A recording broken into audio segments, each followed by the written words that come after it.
Everyone, welcome to the web print YouTube channel. इस video में हम इलेक्ट्रोमैग्नेटिज्म के कुछ इम्पॉर्टेंट क्वेश्चंस देखेंगे राजस्थान यूनिवर्सिटी के पर्सपेक्टिव से बीएससी बीएड स्टूडेंट्स के लिए। ठीक है, तो राजस्थान यूनिवर्सिटी का भी है या मतलब आपके, क्योंकि सिलेबस तो हर मतलब जिन यूनिवर्सिटीज़ के सिलेबस सेम हो, ये क्वेश्चन या ये यूनिट हो आपकी राजस्थान यूनिवर्सिटी से आप मैच कर लीजिएगा। तो वो अगर हैं आपकी तो आप ये क्वेश्चंस को देख सकते हैं। These are some important questions जो हर 2 या 3 साल पे रिपीट होते हैं। तो अगर आप मतलब आपको सही लगता है तो आप बिल्कुल ही प्रैक्टिस करके जा सकते हैं क्वेश्चंस ऑन लक, क्योंकि आ ही जाए तो कोई भरोसा नहीं है। So it's better to be safe. तो स्टार्ट करते हैं हम आज क्वेश्चंस करना। ठीक है, तो सबसे पहले मैं यहाँ पे आप लोगों के लिए क्वेश्चन मार्क करती हूँ। तो यहाँ पे आएगा हमारे लिए क्वेश्चन, क्योंकि अब क्वेश्चन याद नहीं रहता मुझे तो क्वेश्चन देखना पड़ेगा। तो ये है हमारे पास क्वेश्चन 1। इसमें हमें क्या गिवन है, if electric magnetic field is, तो हमें ई जो है ई वेक्टर गिवन है इसमें -j²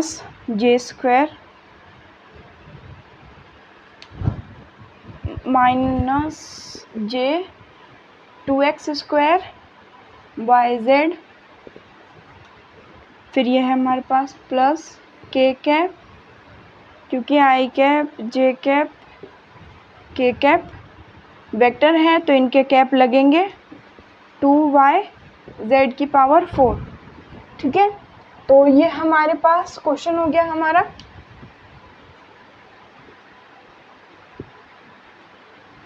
आई होप सबको क्लियरली विजिबल है। अब इसमें हमें क्या करना है, then compute the value of divergence of electric field at point. हमें क्या निकालना है, डाइवर्जन ऑफ इलेक्ट्रिक फील्ड निकालना है। और पॉइंट कौन से, तो हमें पॉइंट गिवन है इस पे 1,8,3 पे डाइवर्जन निकालना है हमें।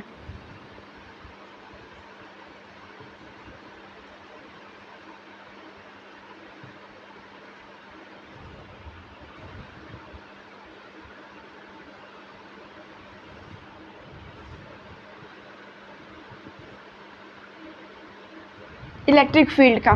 ठीक है, तो हम इसे कैसे सॉल्व करेंगे ये आप देखते जाइए स्टेप बाय स्टेप। सबसे पहले ये होता है हमारे पास डाइवर्जन ई का फॉर्मूला। ठीक है, तो ये सबको याद रखना ज़रूरी है। ये आपके 1.5 मार्क्स के लिए क्वेश्चन में आ सकते हैं। ये साइन सबको पता है, इसे हम डेल साइन कहते हैं। तो डेल से हम रिप्रेजेंट करेंगे इसे, तो डेल ई एक्स हो गया, ई वाई हो गया,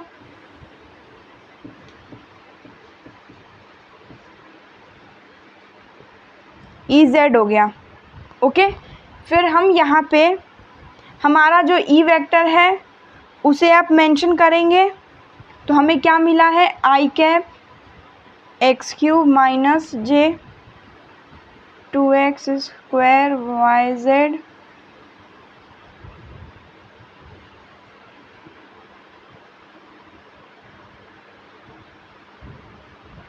ठीक है, अब इसमें हमें ई दे रखा है, दैट इज मतलब इसका क्या मतलब क्या होगा कि हमारे पास जो ई एक्स है वो होगी ये वैल्यूज़। ठीक है, तो हम यहाँ से इसको करेंगे तो ये हमारे पास आ जाएगा आई ई एक्स प्लस जे ई वाई प्लस के, इसमें कैप लगाना नहीं भूलेंगे आप। ठीक है,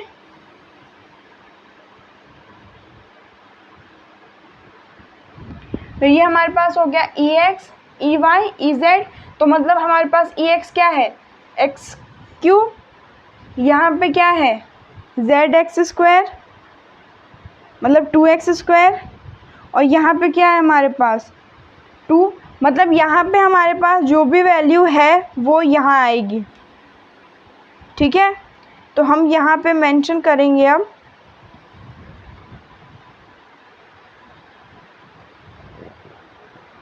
यहाँ से हमने क्या करना है, x की वैल्यू निकालनी है और उस वाले में रख देनी है, इस वाले वैल्यू में। ठीक है, तो हम स्टार्ट करते हैं।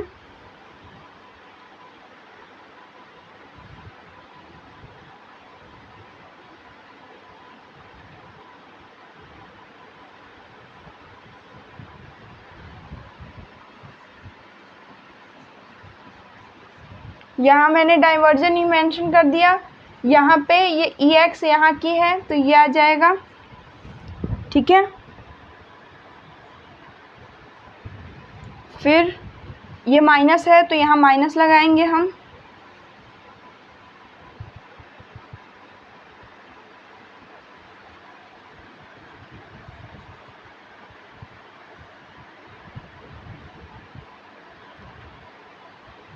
यहाँ पे एक्स क्यूब है ना, तो ये एक्स क्यूब ही होगा, यहाँ पे जेड नहीं आएगा, ठीक है।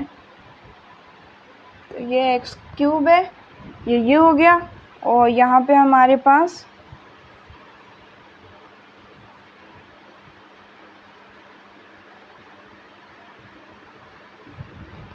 ठीक है, तो ये हमारी EZ की वैल्यू थी और EZ की वैल्यू हमने यहाँ पे रख दी, तो ये हमारे पास इक्वेशन आ गई।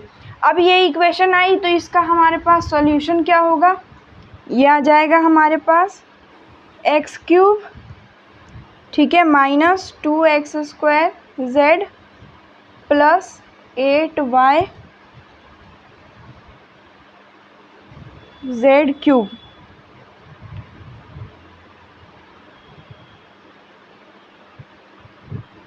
यहाँ पे स्क्वायर आएगा, ठीक है, क्योंकि यहाँ पे हमारे पास क्या है, यहाँ x है तो ये x स्क्वायर हो जाएगा, यहाँ y था तो y से y 2x² z हो जाएगा।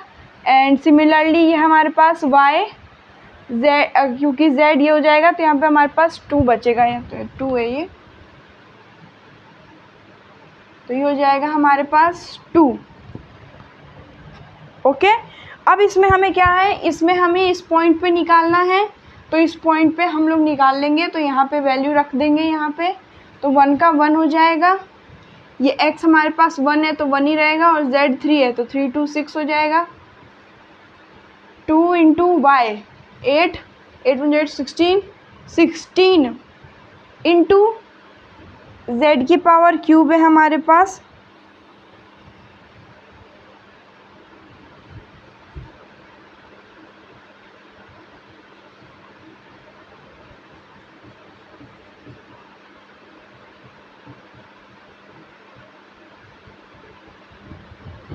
ठीक है।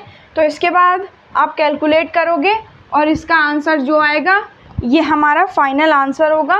तो इस क्वेश्चन का सल्यूशन हमारा वो आ जाएगा, ठीक है। तो अब न्यूमेरिकल आप लोग जो कैलकुलेशन पार्ट है वो खुद सॉल्व करेंगे, क्योंकि मैंने यहाँ तक आप लोगों को एक्सप्लेन कर दिया।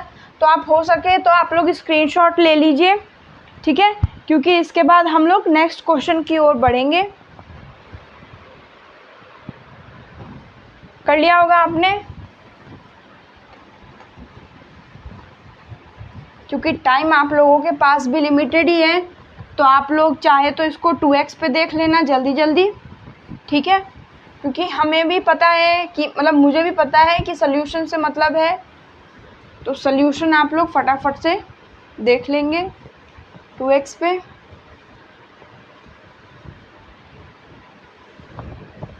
प्रोसीजर समझ जाना, इसमें हमने ई वेक्टर के फॉर्म में लिखा तो हमें EY EX EZ की वैल्यू मिल गई, उसको फिर हम डेल वाले में रख लेंगे और वहाँ से कैलकुलेट करके हम आंसर इसके फाइंड आउट कर लेंगे। ओके, तो बढ़ते हैं नेक्स्ट क्वेश्चन पे। तो हम सेकंड क्वेश्चन लेते हैं। सेकंड क्वेश्चन में है कि write Poisson's and Laplace equation in term of spherical coordinate system. तो स्फेरिकल कोऑर्डिनेट सिस्टम को आपको मतलब स्फेरिकल कोऑर्डिनेट सिस्टम में हमारे थीटा के फॉर्म में आते हैं तीनों कोऑर्डिनेट्स, ठीक है, theta x theta y theta z। तो ये क्या होंगे वो हमें इस क्वेश्चन में बताना है, ठीक है, क्योंकि हमारे पास लेप्लास जो लेप्लास इक्वेशन होती है उसको हमें किस में चेंज करना है। तो हम इसको देखते हैं, पॉइजन्स एंड लेप्लास इक्वेशन को हमें स्फेरिकल कोऑर्डिनेट सिस्टम में, तो यहाँ हम मेंशन करेंगे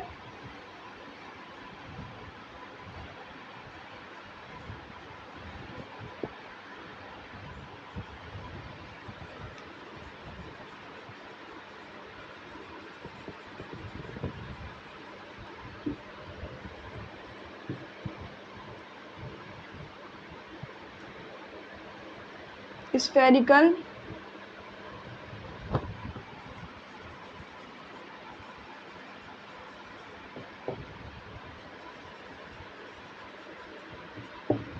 ठीक है, तो हम इसको सॉल्व करते हैं।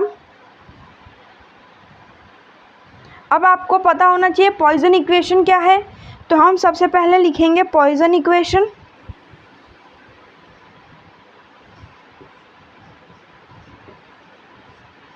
ये हमारी पॉइजन इक्वेशन है और हम अब लिखेंगे स्फेरिकल कोऑर्डिनेट्स में। कैसे लिखते हैं, ये सारा डेरिवेशन का पार्ट है, तो अब अगर डेरिवेशन समझने लगोगे अभी तो फिर पेपर में हम कुछ नहीं लिख के आ पाएंगे।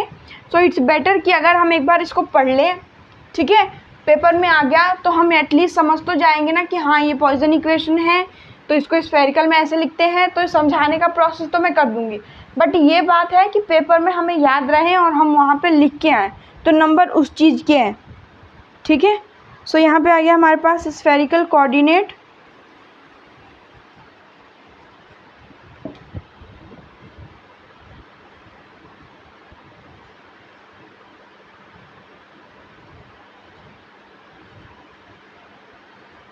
लंबी है इक्वेशन तो थोड़ा टाइम लगेगा।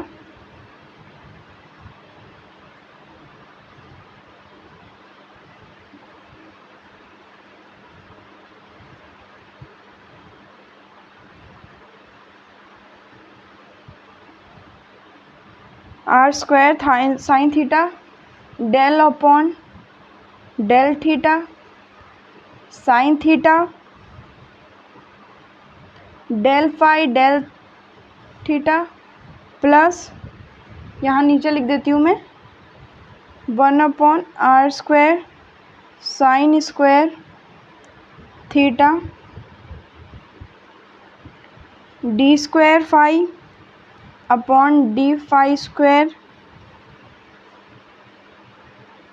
एप्सिलॉन नॉट, ठीक है। तो ये हमारे पास हो गया कोऑर्डिनेट सिस्टम में, ये हो गया मतलब ये हमारे पास हो गया पॉइजन एंड लेप्लेस इक्वेशन, ये हो गया हमारे पास स्फेरिकल कोऑर्डिनेट सिस्टम, ठीक है। अब हमारा लेप्लास इक्वेशन को क्या करना है, हमें कोऑर्डिनेट में बदलना है।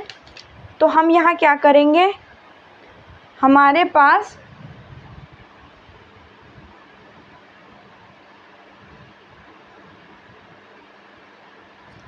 ये जो वैल्यू है, ठीक है, वो हमारी कैंसिल हो जाएगी क्योंकि ये दोनों इक्वल आ जाएंगे। अब एक बात समझो, पॉइजन किसके इक्वल है, इसके इक्वल है, ठीक है, और स्फेरिकल किसके इक्वल है, इसके इक्वल है। हमें क्या करना है, इसको इसके फॉर्म में लिखना है। तो इन दोनों को अगर हम इक्वल करेंगे तो ये क्या हो जाएगा, इस पार्ट से ये पार्ट है ना जो कैंसिल हो जाएगा, और हमारा ये जो है डेल स्क्वायर फाई वो किसके इक्वल आ जाएगा, इसके इक्वल आ जाएगा। तो डेल स्क्वायर फाई क्या हो गया, Poisson Laplace equation is equal to spherical coordinate equation, ठीक है। तो ये दोनों हमारे इक्वेशन जो है ये ऐसे आपस में इक्वल हो जाएंगे। ओके, सो आई होप कि ये बात समझ में आ गई सबको, ठीक है। थर्ड क्वेश्चन करते हैं हम, राइट लेमर फ्रीक्वेंसी फॉर्मूला, क्योंकि एक एक नंबर के क्वेश्चंस है। ये अगर आपने कर लिए होंगे तो कर लीजिए या फिर स्क्रीनशॉट ले लीजिए। इसमें दो बस आपको इक्वेशन याद करनी थी, वो एक इसकी इक्वेशन है और एक हमारी नीचे वाली की इक्वेशन है स्फेरिकल कोऑर्डिनेट सिस्टम की, ठीक है। अब हम फटाफट से इसको एक बार इरेज करते हैं और स्टार्ट करते हैं हमारा थर्ड क्वेश्चन। थर्ड क्वेश्चन में हमें बस फ्रीक्वेंसी का फॉर्मूला लिखना है। तो मैं एक बार आपको लिख के बता देती हूँ ताकि आप लोगों को याद रहे पेपर के वक्त। ओके,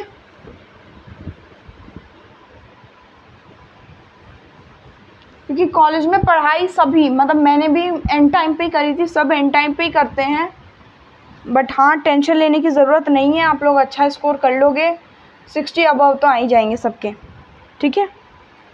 अब ये बात अलग है कि किसी की मतलब किसी को ज़्यादा ही नंबर चाहिए तो वो बात अलग है, ठीक है। सो लेमर फ्रीक्वेंसी फॉर्मूला, और एक बात ज़रूर याद रखना, पेपर के लिए टेंशन मत लेना, पेपर बहुत इजी आएगा, बस आपने अगर पढ़ाई करी होगी तो, ठीक है। क्योंकि उसमें ज़्यादा कुछ नहीं आता, बस रिपीटेड, क्योंकि मैं हमेशा कहती हूँ रिपीटेड क्वेश्चंस है ना वो हमें हमेशा करके जाना चाहिए क्योंकि वही बहुत बार रिपीट हो जाते हैं। तो लेमर फ्रीक्वेंसी फॉर्मूला हमारे पास क्या हो गया,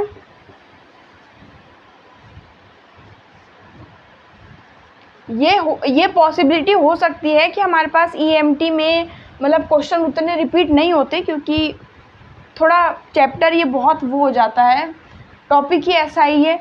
तो बट डरने की कोई बात नहीं है, विल प्रिपेयर आवर बेस्ट, क्योंकि हमने यूनिट तो प्रिपेयर करी ही है।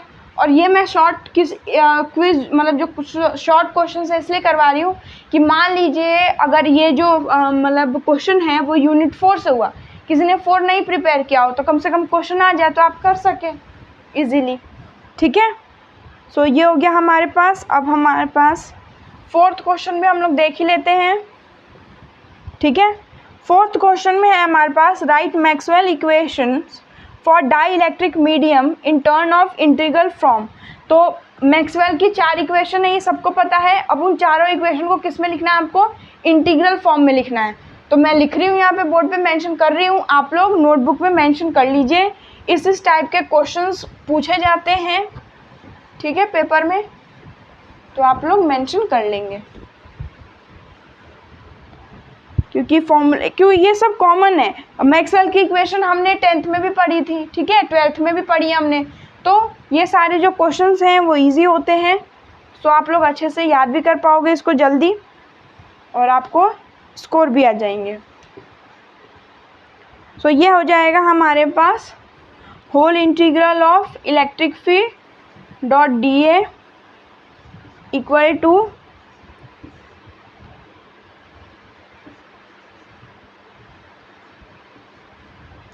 ठीक है, यहाँ पे हमारे पास वॉल्यूम आ गया और ये हमारे पास सरफेस है।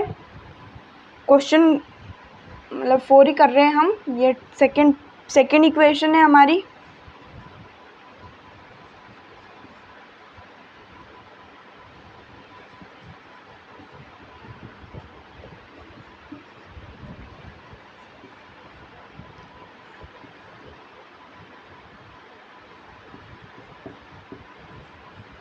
आप अगर कंफर्टेबल हो तो 2x या 1.5x करके आराम से वीडियो देख सकते हैं, समझ सकते हैं। और अगर यही स्पीड ज़्यादा लग रही है तो कोई बात नहीं भी देखे तो नॉर्मल पे भी देखें आप, तो बहुत सही है। मेन पॉइंट इज़ कि आपको समझ में आ जाना चाहिए, आपको याद होने चाहिए, ठीक है, क्योंकि मैंने यहाँ पे लिख दिया, आपने लिख लिया, उससे कुछ नहीं होने वाला। थोड़ी पेपर के लिए अब तो मेहनत कर ही सकते हैं हम।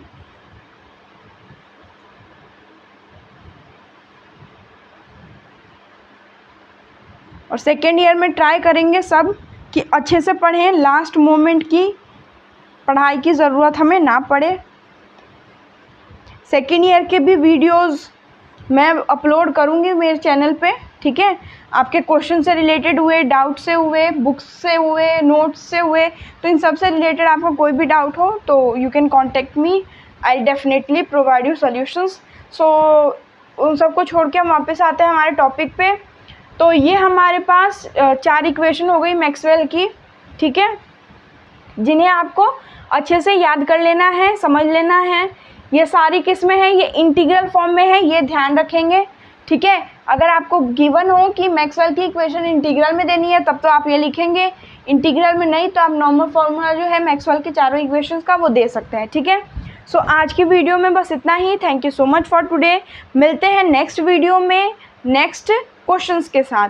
तो मैंने मैकेनिक्स की भी कर दी हैं, अभी ईएमटी की भी कर दूंगी, ठीक है। इसके बाद आप लोगों के ऑप्टिक्स के भी कुछ इंपॉर्टेंट क्वेश्चंस मुझे मिलते हैं, मैं ट्रेंड में अगर देखूंगी तो हो सके तो मैं अपलोड कर दूंगी, आप लोग चेक कर लेना, ठीक है। आप लोग सब्सक्राइब कर दीजिए चैनल, ताकि आप कोई भी मैं वीडियो अपलोड करूं तो आपके पास नोटिफिकेशन जाए, क्योंकि अभी मुझे पता है आप सबके पेपर्स हैं तो आप लोग बहुत सारी जगह सर्च कर रहे हो, तो इट्स बेटर कि आप मुझे सजेस्ट कर दो, मैं बना दूंगी उनसे रिलेटेड। सो जैसा भी आपको सूटेबल लगे, आप लोगों को अगर किसी भी तरह की हेल्प चाहिए हो तो आप कांटेक्ट कर सकते हैं मुझे, कमेंट कर सकते हैं, मेल कर सकते हैं, मैसेज कर सकते हैं। सो आप लोगों को जैसी भी सुविधा लगे आप लोग कर सकते हैं, ठीक है। Thank you so much for this video. मिलते हैं नेक्स्ट वीडियो में।